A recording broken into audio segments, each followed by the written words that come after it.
एबे मार्गशीर मास आसी साराणी आई मार्गशीर मसरे पड़ुवा Prathamashtami special recipe आज मुझे सेयार करी।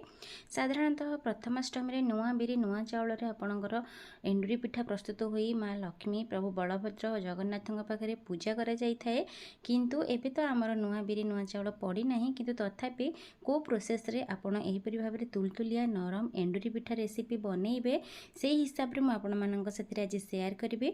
जदि आज रेसिपी आपण मानक टिके भी भल लगे तेज लाइक करने सहित सेयार करेंगे।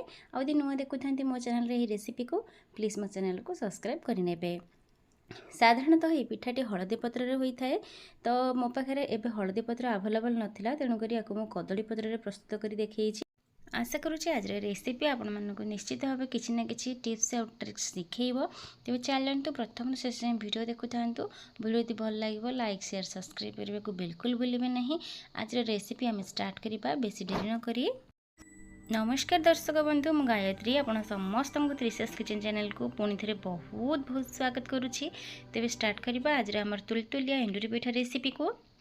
तो एठी देखंतु मु 7 ରୁ 8 घंटा पूर्वर 2 ग्लास बिरी आउ 3 ग्लास चाउल बतरी थी जेहेतु हमको टी नरम करार अच्छे तेणुक बिरीर क्वांटिटी ये टी अधिका रखिए। देखो ये जो बिरीटा मुझे बतरी थी बिरीटा पूरा फुली जाइए। आउ ये मेसिन बिरी दुकान बिरी साधारणतः कला बिरी थाए जहाँ कि आप बतुरे बतुरी सारापर चोपा छड़ाइबा पड़ी थाए किंतु ये हाथ में आमर मुझे जो मैश करुँची बिरी चाउल इजिली माने बहुत ही भल भाव बतुरी जाइए।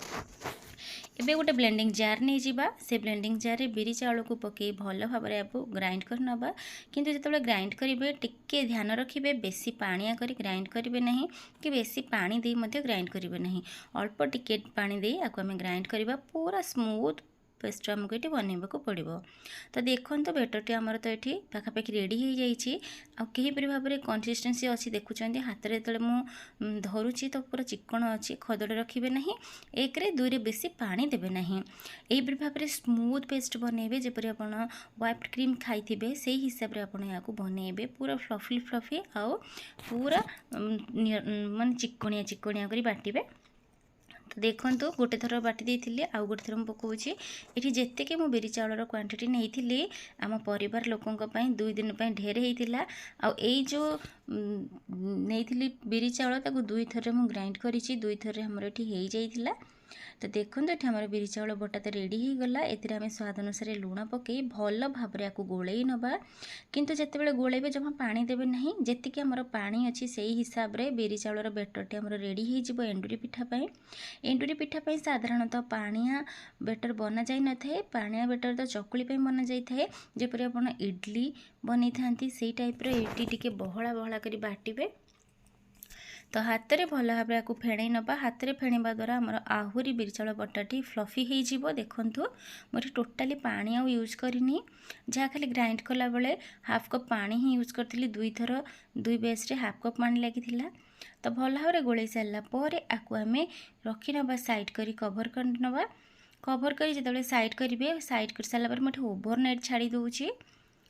तो सही समय भितर आम ये नेक्स्ट सकाल मुझे नड़िया पूर बन नौचे नड़िया पूर में प्रथम नड़िया पकई नौचे नड़िया पूर बनवा बहुत ही इजी। आपण मैंने जब नुआ करी पिठा बनाऊ था न्यूली मैरिड था तेबे मु बनाऊा प्रोसेस गुड़ी को फॉलो करंतु देखिए इजिली आपंकर पिठा रेडी हो कौन सी झिंझट रे। तो नड़िया कोरेला बेले नड़ियार जो कता गुड़ाक थाए टिके टिके बाहरी जाइए आम काढ़ी नवा नड़िया को भल भाव में भाजी सारापर अल्प समय तापर ये मुझे गुड़ दे दूँगी। गुड़ देले कौन हुए ना आमर जो पिठार मझीरे पुर दि जाए ये जो पुरर गुड़र लाल लाल कलरटा बहुत भल देखा जाए एंडुरी पिठारे। आपड़ चाहिए गुड़ अबा चीनी दीटी जाक जहाँ भी आप गोटे ये यूज करेंगे पाखापाखि गुड़ ये मुझे 100 ग्राम यूज करुँची बेसी मीठा मत आवश्यक नहीं।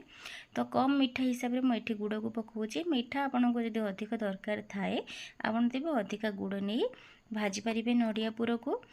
तो भल भाव में ये आम भल भाव भाजी नवा ये अल्प टिके पानी देवा गोटे चामच खंडे पानी देवा गुड़ी टिके मेल्ट हम आमर नड़िया गुड़ाक भल भाव में गुड़ सहित कोटिंग हम से हिसाब से पानी देवा ता बोली आपण अधिका पानी देदेवे ना।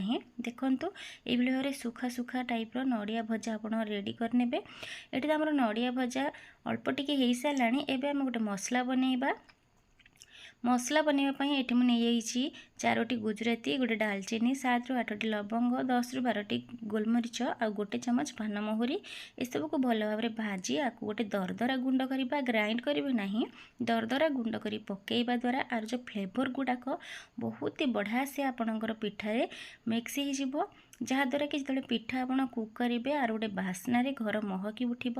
निश्चित ये मसला को ऐड करूँ।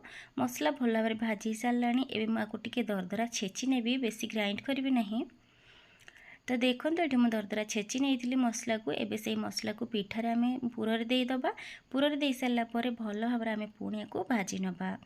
तो आपण मैंने कौटी देखुं ये वीडियो मत प्लीज आपणकर लोकेशन शेयर करेंगे बा कमेंट रे जनइबे, ता द्वारा मुझे जानीपरि मो वीडियो एते दूर पर्यंत जाऊँगी बोली।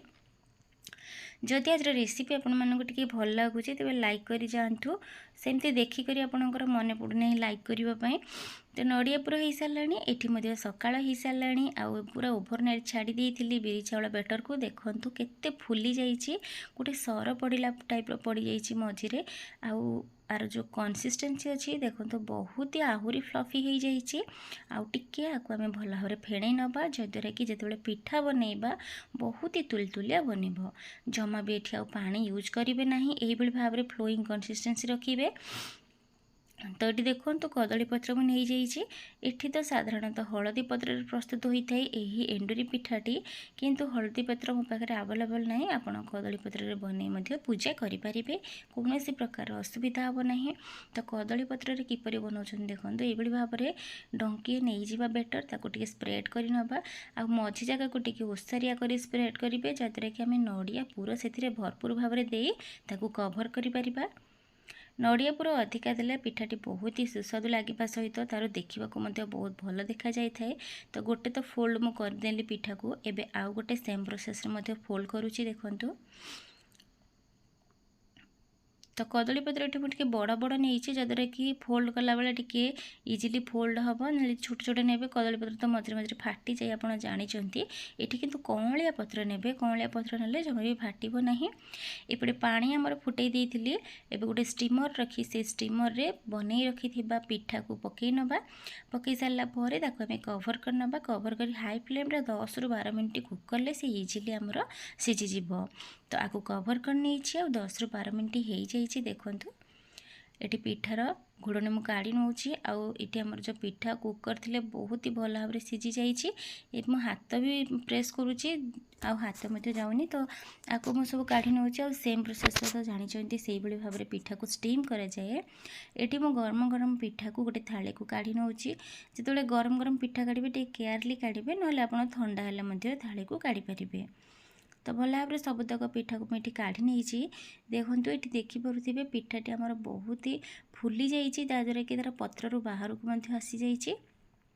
आ बहुत ही कौलिया आमर ये पिठाटी एत कौलिया हो पूरा तुलतुलिया लगुच। पिठाटी खाइबापी तो बहुत ही सुस्वादु थिला।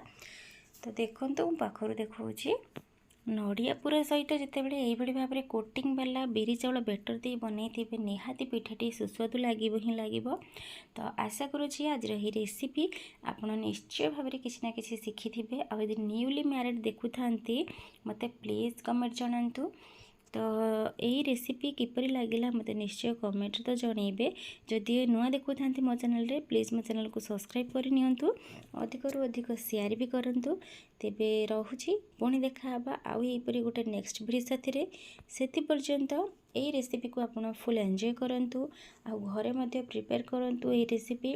आ प्रथमाष्टमी विश मते जनइबे कमेंट रे। तो देखंतु ये आमर रेडी हो गला पिठा। रहुछि वीडियो देखि आप समस्त को धन्यवाद।